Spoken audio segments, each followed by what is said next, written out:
151, send medical, and 110. I need a 4th entry. I got a female down in the garage. I'm sure she has mentioned to you that she and I are going through a rough patch. I mean, who do you think killed her? I think it's Jacob. You're watching Totally True Crime. Today's case takes us to Broomfield, Colorado, in the United States. In the autumn of 2023, married mother of 3, 43-year-old Kristil Krug, received a text message. It was a message asking her if she wanted to hook up. When she looked at who had sent it, it appeared to be from her ex-boyfriend. She thought it was odd. It was widely known that she was married with children, and she decided not to reply.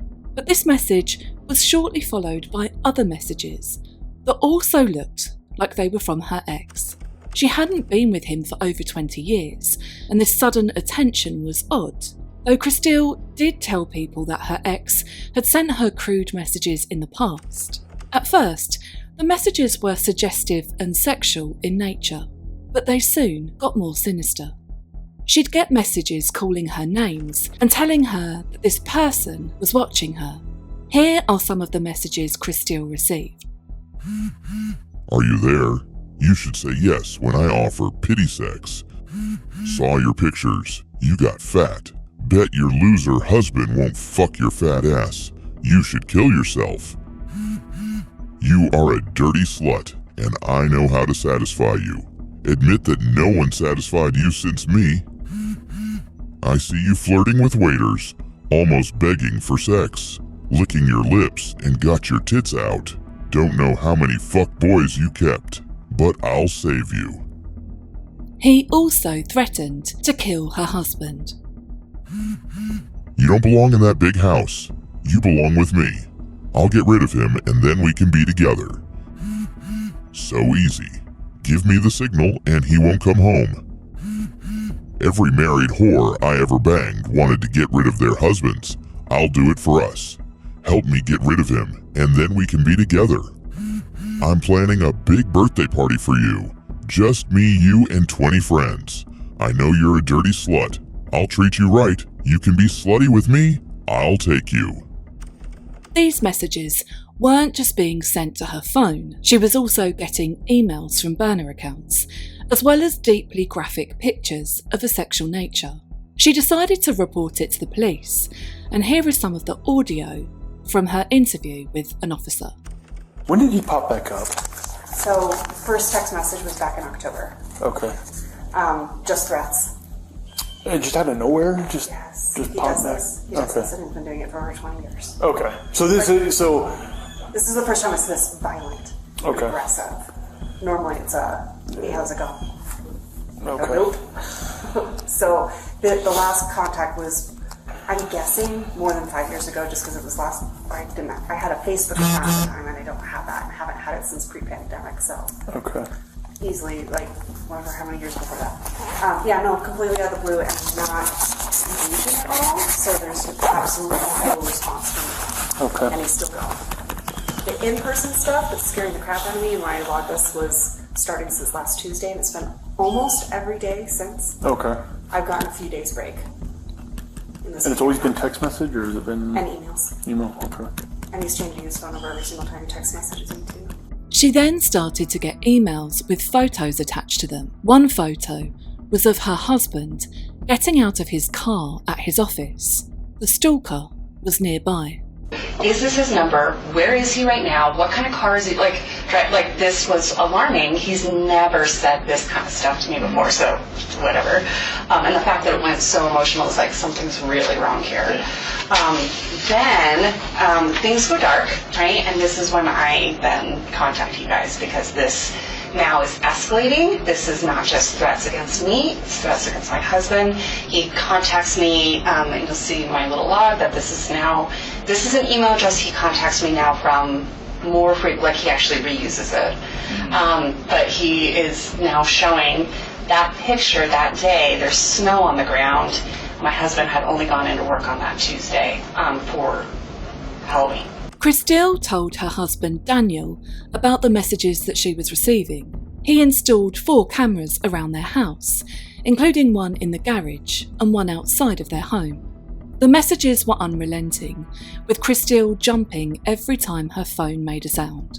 Unfortunately, because this is now so distracting and so constant, and it just anytime my phone buzzes, I'm just I don't know what's coming my direction. She told the officers that it was affecting her ability to parent her children and to conduct her work. She was a successful biomechanic and a highly intelligent woman. But this stalking and harassment was taking its toll on the whole family. She bought a gun and she started target practice at her local shooting range.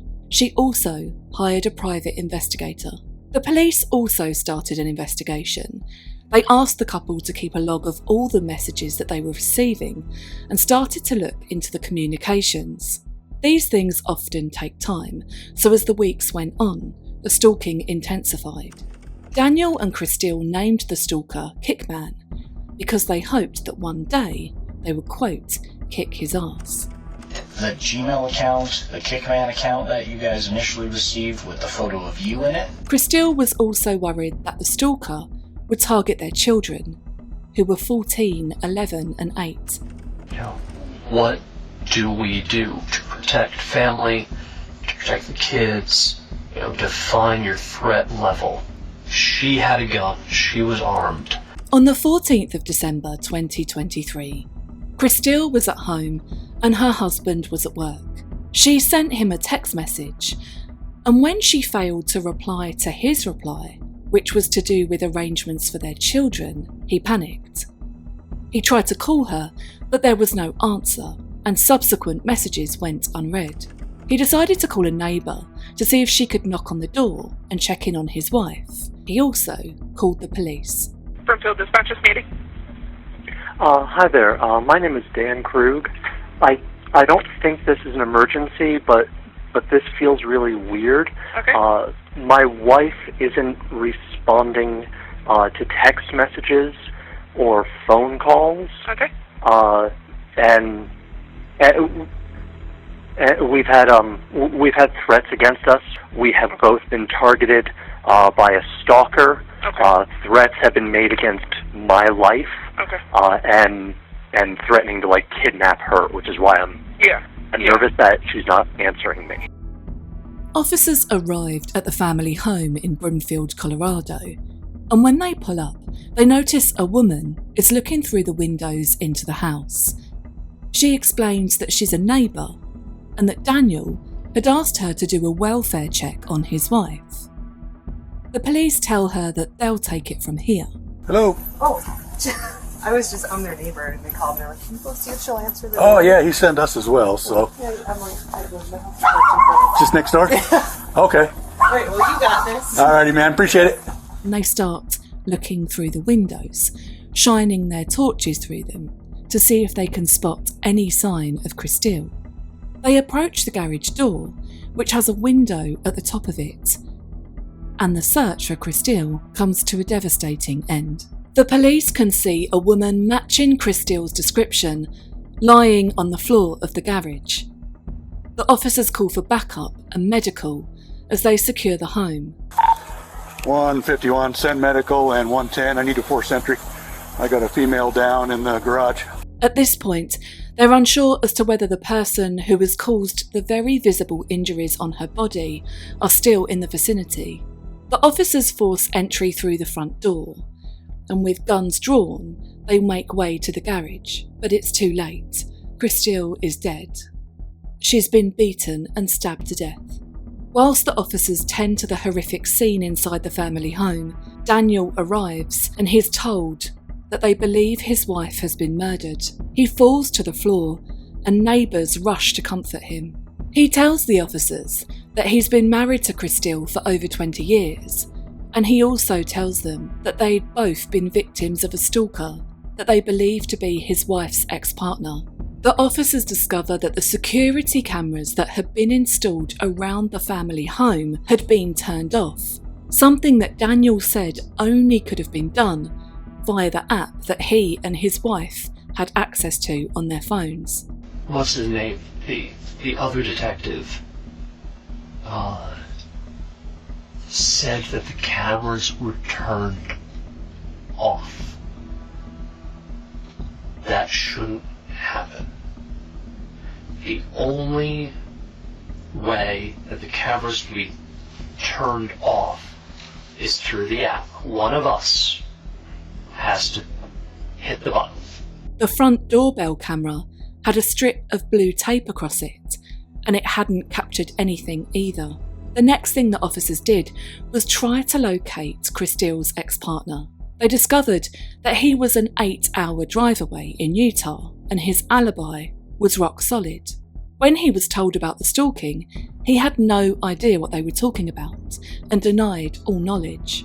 So the police looked at the email addresses that were responsible for many of the threatening messages toward Kristil, including the email that had a photo of Daniel getting out of his car in his office car park attached to it. They looked at the email and found that the IP address linked back to Daniel's office. The Gmail account, the Kickman account that you guys initially received with the photo of you in it, and the phone number, those originated through their IP addresses at your office. Well, he took the photo of me at my office. But both of those accounts originated from IP addresses that was back to your office. I don't know what to do with that. Daniel had been the stalker this whole time.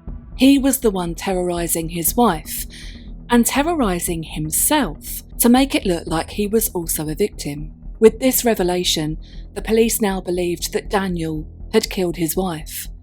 But why? As the police continued their investigation, they brought Daniel in for questioning. They didn't let on straight away that they knew that he was the one behind the stalking. Instead, they let him talk. He continued to say that he believed Kristil's ex had been the one to kill her, and that he was sorry that he couldn't protect her. I mean, who do you think killed her? I think it's Kickman. I think it's... Okay. But then the police tell him that this other man has an airtight alibi, and that the IP address from the emails that were trolling and stalking his wife had been linked back to his office. Daniel denied any involvement in the stalking and his wife's death. The police now needed to do two things: understand why he would do this, and if he had been the one to kill her. As they started to look for a motive, it didn't take long before they found one. Kristil was planning on leaving Daniel. Their marriage was on the rocks, and the police theorised that he had started the stalking as a way to make her need him, almost scaring her into being with him. I'm sure she has mentioned to you that she and I go through a rough patch, kind of on the rocks, so probably didn't seem that pressing until it was. But Kristil was a strong woman. She was handling the stalking with an incredible amount of bravery. Regardless, he decided that if he couldn't have her, no one else would. He then decided to plot her murder, knowing it would leave their 3 children without a mother. On the 14th of December, 2023, Kristil dropped her children off at school. When she returned home, Daniel was lying in wait. He knocked her unconscious with a blunt object, and he stabbed his wife of more than 2 decades in the heart. But there was one issue. Whilst Daniel hadn't been very clever when it came to hiding his IP address, he had been meticulous in leaving no DNA at the scene. A partial DNA profile from an unknown person was found on Kristil's neck, but there was no physical evidence that linked Daniel to his wife's murder. Investigators believed that he had sent himself the messages from his wife's phone that morning to create an alibi. The messages where his reply had sparked concern when they went unread. The police forensically analysed his mobile phone and his computer in his office, and they discovered a list of disturbing Google searches. The day before his wife died, he had searched, "When is a head injury a cause for concern? How hard do you have to hit someone in the head to make them unconscious? And how long can you be unconscious without brain damage?" They also tracked down a transaction for a burner phone made by a gift card that was registered in Daniel's name. The burner phone was that device, the one that was sending malicious communications to Kristil. The police decided to go ahead and charge him with 4 counts, including first-degree murder, 2 counts of stalking, and 1 count of criminal impersonation. Daniel Krug stood trial in the spring of 2025. He denied all the charges, and his lawyers focused heavily on the fact that there was no DNA evidence linking him to Kristil's murder. The prosecution told the court they had a strong circumstantial case, and that it was also backed up by digital forensics. Daniel had no alibi for the morning of the murder. Prosecutors also discovered that after Daniel sent the first message to Kristil from his burner phone, the message that was ignored initially by his wife, Daniel texted himself from that phone with the word test, to which he replied, yeah. When he realised the phone was working and that Kristil had simply ignored the message he said was from her ex, he messaged her again and again and again. The jury also heard that 2 GoFundMes were set up after the murder. Kristil's family had set one up for the children, which raised almost $65,000. But incredibly, Daniel's family also set up a GoFundMe for him to help him pay for his legal fees. They said they needed the money to put together a vigorous defence, and that raised just over $6,000. On the 17th of April, the jury found Daniel Krug guilty of all charges, and he was sentenced to life in prison without the possibility of parole. He was also sentenced to another 9.5 years in prison for stalking. Daniel Krug will die in prison. Thank you for watching. If you found this video interesting, please subscribe for more weekly true crime videos like this. You've been watching Totally True Crime.